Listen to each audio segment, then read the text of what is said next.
पुरुषोत्तम महत्तम 13वां अध्याय। श्री गणेशाय नमः। राजा दृढ़धन्वा की कथा।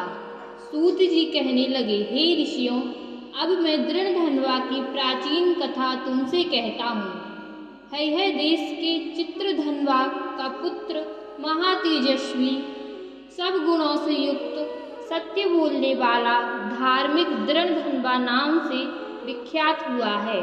वह दृढ़धन्वा चारों वेदों और उनके अंकों को पढ़कर, विधि पूर्वक गुरुजी की पूजा कर, दक्षिणा देकर पिता के नगर को गया। अब राजा चित्रधन्वा अपने मन में विचार करने लगा कि स्त्री घर पुत्रादि छोड़कर मुझको भी वन में जाकर हरि का भजन करना चाहिए। ऐसा मन में विचार कर समर्थ राजा दृढ़धन्वा को सब राजपाट सौंपकर विरक्त होकर पुलह ऋषि के आश्रम को चला गया। वहां जाकर तप करने लगा। कितने ही काल तक तप करके चित्रधन्वा हरि के धाम को चला गया। दृढ़धन्वा ने जब अपने पिता की मृत्यु को सुना, तब अपने पिता की सभी दैहिक क्रिया की और फिर राज्य करने लगा। राजा दृढ़धन्वा की गुणसुंदरी नाम की स्त्री थी। उसके 4 पुत्र हुए और चारुमती नाम की एक कन्या उत्पन्न हुई। उसके पुत्र चित्रवाक, चित्रवाह, मणिमान और चित्रकुंडल नामों से विख्यात हुए। एक समय सोते हुए उस राजा के मन में यह विचार उत्पन्न हुआ कि मेरा यह सब वैभव किस पुण्य के प्रभाव से हुआ। ना मैंने कोई तप किया, ना दान दिया, ना कुछ हवन किया।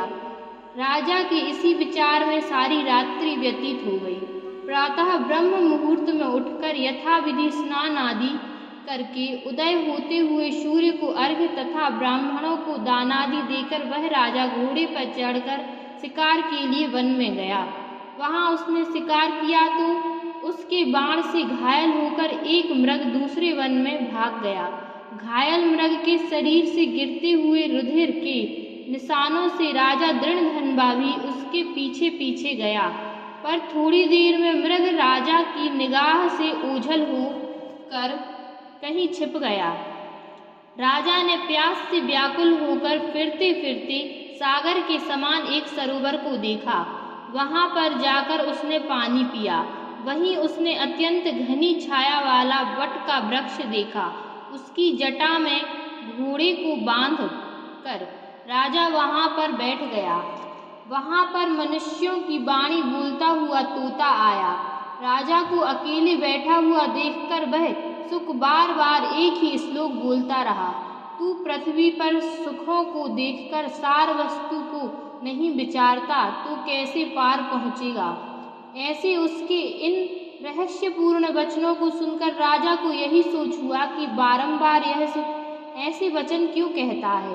क्या यह सुखदेव जी हैं जो मुझ मूढ़ को संसार सागर में डूबे हुए देखकर मुझको श्री कृष्ण का भक्त समझकर मुझ पर कृपा करके उद्धार करने को आए हैं। वह इसी विचार में था कि पीछे से उसकी सेना आ गई। वह तोता तो राजा को उपदेश देकर अंतर ध्यान हो गया और राजा अपने नगर में सुख के वाक्यों को स्मरण करता जा पहुंचा। महल में जाकर एकांत में बैठ गया। उसने भोजन छोड़ दिया। वह निद्रा रहित ही पड़ा रहता, किसी से बोले नहीं। रानी ने आकर उसे प्रेम सहित कहा, उठो, उदास क्यों हो? किंतु राजा ना बोला। स्त्री का प्रेम निवेदन ठुकरा कर राजा बहुत समय ऐसे ही चिंतित और दुखी रहा।